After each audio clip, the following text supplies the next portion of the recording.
এরপর আমরা আসি ট্যাগ কোশ্চেন কিভাবে লিখবো। সর্বপ্রথম কাজ হলো আমাদের বাক্যের ভিতরে অক্সিলারি ভার্ব আছে কিনা খুঁজে বের করতে হবে। অক্সিলারি ভার্ব আমাদের সবাই মুখস্থ, এই অক্সিলারি ভার্ব আছে কিনা দেখবো।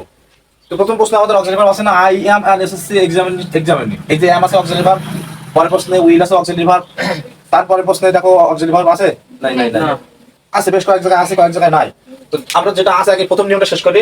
যখন অক্সিলারি ভার্ব থাকবে আমরা ওই অক্সিলারি ভার্বের সাথে একটা সংক্ষিপ্ত নট বসাবো। সংক্ষিপ্ত নট এন কমাটি। তো এই সংক্ষিপ্ত নট আমরা কয়েকটা শব্দ অক্সিলারি ভার্বের ব্যতিক্রম, সেটা হলো যে এম নট সমান আরেন্ট অথবা এইন্ট, আর শ্যাল নট সমান শ্যান্ট, উইল নট সমান ওন্ট, আর ক্যান নট সমান কান্ট। এর বাইরে যা অক্সিলারি ভার্ব আছে প্রত্যেকটা অক্সিলারি ভার্বের সাথে এন কমাটি, যেমন ইজ নট যদি হয় আমরা লিখবো কি ইজ, এর সাথে এন কমাটি ইজেন। যদি হ্যাভ হয় তাহলে হ্যাভের সাথে এন কমাটি হ্যাভেন। যদি ডু হয় তার সাথে এন কমাটি ডোন্ট। এইভাবে আমাদের শুধু এই চারটি একটু মনে ব্যতিক্রম একটু মনে রাখতে হবে, আর বাকি সব আমরা চোখ বন্ধ করে আমরা এন কমাটি দিয়ে পার হয়ে যাব। তাহলে প্রথম অবস্থায় আমাদের বাক্যটা আমরা দেখো এখানে কি আছে, অক্সিলারি আছে না, এম নট থাকলে কি হবে, আমরা এইন্ট অথবা আরেন্ট যেকোনো একটা বসাতে পারবো। আরেন্ট অথবা এইন্ট যে কোনো একটা, দুইটা লেখা যাবে না। আমার একটা বিষয় আছে, এই বাক্যের ভিতরে যদি এই আমের এখানে যদি নট থাকে তখন আমাদের আর নট দেওয়া যাবে না। মানে প্রশ্নে যদি নট হয় তাহলে উত্তরে নট দেবো না, আর প্রশ্নের ভিতরে নট না থাকলে উত্তরে নট দিতে হবে। আর নট আমরা সবসময় সংক্ষিপ্ত দেবো, এবং এর ভিতরে যে আনসারগুলো লিখবো সবই ছোটতে লিখবো। শুধুমাত্র একটা এইস বড়দের হবে এই হি বানান, যখন এই হিটা আল্লাহর পরিবর্তে ব্যবহৃত হবে। আল্লাহর পরিবর্তে হি বসে, আল্লাহ গড, এর পরিবর্তে যখন আমরা হি বসাবো তখন ওই এইসটা বড়দের হবে। আর সর্ব অবস্থায় সব ছোটদের দেবো ভিতরে, বড়দের না। যেহেতু কমা দিয়ে শুরু হচ্ছে, কমার পরে কি বড়দের হয় না, ছোটদের হয়। কথা বুঝতে পেরেছো? এবার আমাদের তাহলে অক্সিলারি ভার্বের কাজটা শেষ। এরপরে কাজ হলো এই বাক্যের সাবজেক্ট, ওই সাবজেক্টটা প্রোনাউন বসাতে হবে। যদি কারোর নাম হয় সে ছেলে হলে তার পরিবর্তে হি, মেয়ে হলে তার পরিবর্তে সি। আর যদি নাম না থেকে হিসি থাকে তাহলে সেটা বসে যাবে। তাহলে আই কি নাউন, প্রোনাউন, তাহলে ওটা বসাবো। আর আই মানে আমি, এটা হলো সর্বাবস্থায় বড়দের। আই মানে যদি আমি অর্থ প্রকাশ করি সর্বাবস্থায় সবখানে বড়দের। আরেন্ট টাইপ, বুঝতে পেরেছো? যদি কেউ না বুঝে কথা বলো, সাথে সাথে কথা বলতে হবে। তাহলে প্রথম নিয়ম কি হলো, আমাদের বাক্যের ভিতরে যদি অক্সিলারি ভার্ব থাকে সে অক্সিলারি ভার্বটা আমরা বসাবো। আর যদি নট না থাকে একটা সংক্ষিপ্ত নট ব্যবহার করবো। যদি নট থাকে তাহলে নট দেবো না। এরপরে বাক্যের সাবজেক্ট যেটা আছে ওই সাবজেক্টটা প্রোনাউন ব্যবহার করবো। যদি সাবজেক্ট প্রোনাউন হয় ওই প্রোনাউনটাই বসাবো। কথা বুঝছো? এরপরে প্রশ্ন দেখো অক্সিলারি ভার্ব উইল আছে আর ডু আছে। এবার আমাদের প্রশ্ন যে কোনটা ধরবো। যদি দুটো ভার্ব থাকে প্রথম ভার্বটা নেবো আমরা সবসময়, পরের ভার্বটা মেন ভার্ব হয় আর প্রথমটা অক্সিলারি ভার্ব হয়। তাহলে আমরা কি নেবো, উইল। উইলের সংক্ষিপ্ত নট, এই বাক্যে কিন্তু নট নেই, তাহলে উইলের সংক্ষিপ্ত নট হলো কি ওন্ট। আমরা খুঁজে পাবো না কোথা থেকে অ্যানসার হলে আসলো ওন্ট। সাবজেক্ট হি কারণ নাম না, হি একটা প্রোনাউন, তাহলে ওন্ট হি। কথা বুঝছো? ভুল করে কেউ এইস বড়তে দিবা না, কারণ এইস শুধুমাত্র বড়তে হয় তখন যখন আল্লাহর পরিবর্তে হয়। বুঝতে পেরেছো? দেখো তামিম রিডস নভেল, এই প্রশ্নের অক্সিলারি ভার্ব নাই, তবে এই প্রশ্নের মূল ভার্ব আছে রিড। যখন কোনো বাক্যে অক্সিলারি ভার্ব না থাকে তখন আমরা কি ব্যবহার করি, ডু, ডাজ আর ডিড। সবাই জানি ডু হয় ভার্বের ওয়ান, ভার্বের সাথে এস বাইস হলে ডাজ, আর ভার্ব টু হলে ডিড। তো দেখো এখানে রিডের সাথে এস আছে না, তাহলে কি হবে, ডাজ। আচ্ছা এই বাক্যের ভিতরে নট আছে নেই, ডাজেন্ট, তাহলে এর সাথে এন কমাটি দিয়ে দেবো ডাজ। এটা তামিম একজনের নাম, নাম দেওয়া যাবে না, ও সেলির পরিবর্তে হি। আর অবশ্যই বাক্যের শেষে জিজ্ঞাসা, খুব সহজ কিন্তু এটুকু লিখতে পারলে এক মার্ক। কেন আমরা পারবো না? আচ্ছা এভরিথিং লুকড বিউটিফুল, এই বাক্যে অক্সিলারি ভার্ব নেই, এখানে মূল ভার্ব আছে লুকড। কত নাম্বার? 2 নাম্বার। ইডি থাকলে আমাদের 2 নাম্বার হয়, তাহলে কি হবে, ডিড। নট আছে নাকি এর ভিতরে? নেই, ডিডেন্ট। আমরা একটা জিনিস বলবো, এভরিথিং সকল প্রকার থিং এর পরিবর্তে ই বসাবো। সকল প্রকার thing, everything, anything, nothing, all thing, something, যত প্রকার থিং আছে সব থিং এর পরিবর্তে কি বসাবো, ইট। থিং মানে কি, বস্তু বোঝায়, তাহলে ইট। আচ্ছা এরপরের প্রশ্ন দেখো, ডোন্ট হেট দ্য পোর। এখানে আমাদের ডু, এই যে নট আছে, আবার হেট একটা verb. Don't hate the poor, এখানে কোনো সাবজেক্ট নেই। এই তিনটা বাক্যের সাবজেক্ট ছিল, এখানে কোনো সাবজেক্ট নেই। এখন আমাদের অনেকে প্রশ্ন করবে যে এখানে ডু আছে, অক্সিলারি ভার্ব নট আছে, তাহলে নট দেব না, তাহলে ডু তো বসাবো। এবার তারপরে সাবজেক্ট কি বসাবো তুমি?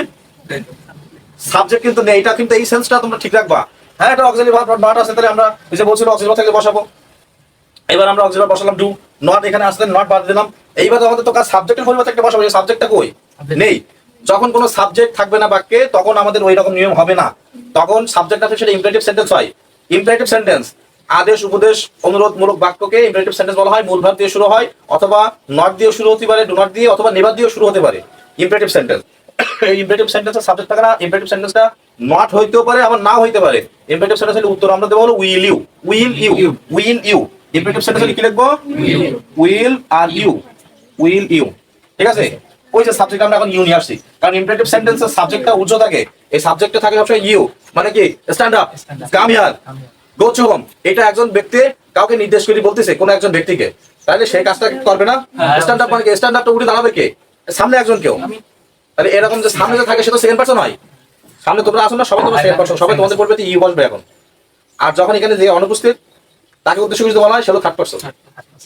ঠিক আছে, এখানে আমি কাউকে বলবো হি কাম হিয়ার, বলবো না। আচ্ছা, তাহলে আমরা ইম্পারেটিভ সেন্টেন্স হইলে চোখ বন্ধ করে উইল ইউ দেবো। আদেশ উপদেশ অনুরোধ এরকম যদি নেভার চ্যানেল আই, তাই তো, open the door, shut the door, তারপরে কি close the window, stand up, যা যা আছে এরকম ইম্পারেটিভ সেন্টেন্স যা হয় যত প্রকার। আচ্ছা, এবার বাক্যে রাখো everybody wishes to be happy. এই যে এখানে মূল ভাব নেই, তবে ভাবের সাথে এস বাইস আছে, উইশেস, তাহলে কি আসে কথা?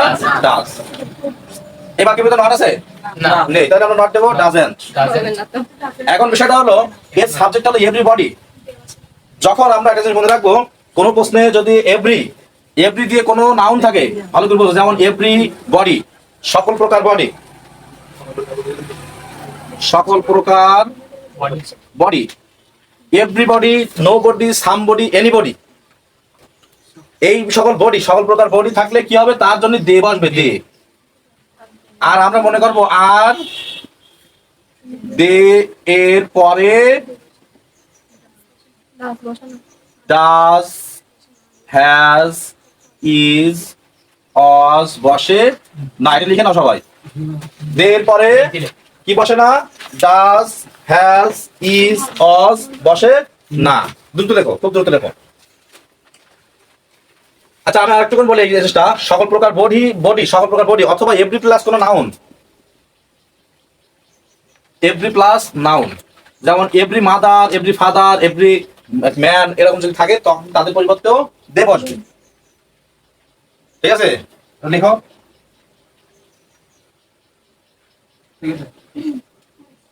শেষ।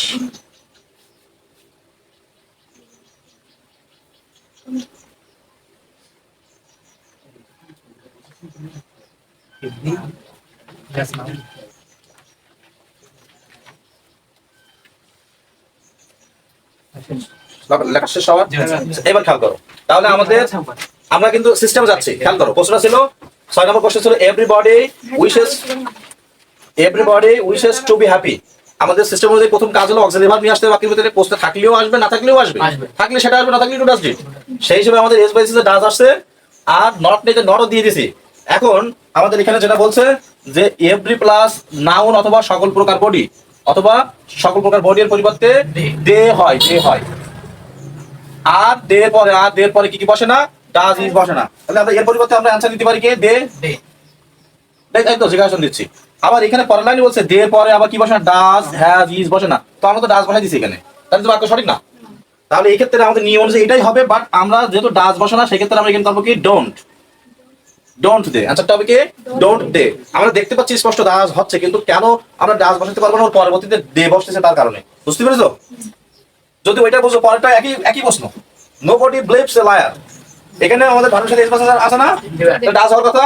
আচ্ছা, নোবডিতে নেগেটিভ শব্দ আছে, দেখো নো, কিছু কিছু নেগেটিভ শব্দ আছে, আমাদের মনে রাখতে হবে। সেই নেগেটিভ শব্দগুলো no, never, none, hardly, seldom, little, few, rare, scarcely, scarcity, এই শব্দগুলো নেগেটিভ অর্থ প্রকাশ করে। আবার বলছে, আমার সাথে বলো সবাই, no, never, none, nothing, hardly, seldom, scarcely, scarcity, few, little, rare, এই শব্দগুলো নেগেটিভ অর্থ প্রকাশ করে, না বোধক অর্থ প্রকাশ করে। এইগুলো বাক্যের ভিতরে থাকবে, তখন নট দেওয়া যাবে না, নট দেওয়া যাবে না। এই দেখো, নো বডি, নো আছে, বডির পরিবর্তে আমরা দেব বসাইছি, বডির পরিবর্তে, কিন্তু এখানে নো আছে আর নট আমরা দিতে পারবো না।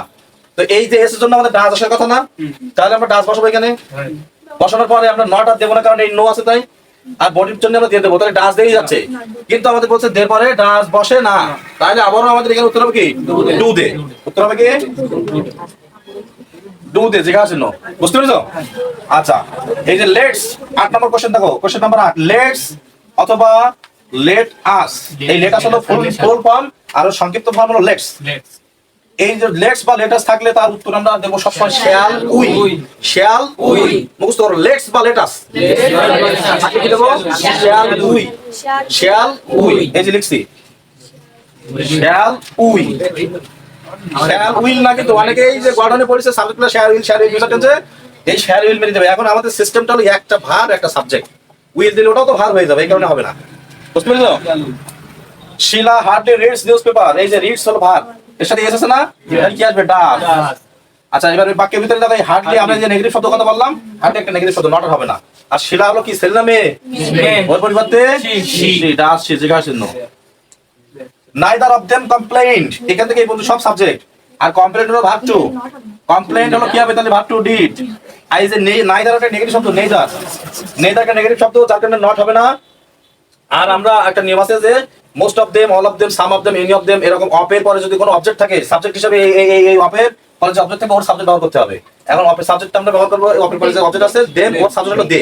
যদি এখানে আস থাকে তাহলে সাবজেক্ট ব্যবহার করব উই, বুঝছো? তাহলে এখানে আমরা দেমের জন্য দে হচ্ছে, আর নট হলো না কারণ ওই নাইদার হলো নেগেটিভ শব্দ। How beautiful the rose is, এখানে দেখো এটা এক্সক্লেমেটরি সেন্টেন্স। এক্সক্লেমেটরি সেন্টেন্সে সাবজেক্ট এবং ভার্ব শেষে বসে, তো সাবজেক্ট ভার্ব তো আছে, ওটা আমরা বসাবো ইজ আছে না, ইজ নট দেবো ইজেন। আর রোজ মানে গোলাপ, ছেলে না মেয়ে? ছেলে না মেয়ে?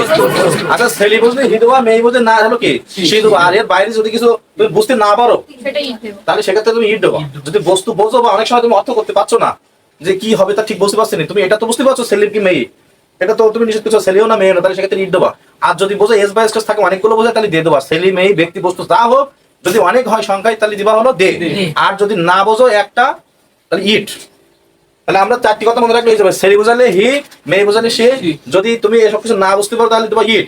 আর যদি বোঝো সংখ্যা অনেকগুলো হচ্ছে, সে ব্যক্তি হইতে পারে, বস্তু হতে পারে, প্রাণী হতে পারে, যা কিছু হইতে পারে, সেক্ষেত্রে দেবা কি দে, অনেক বলে।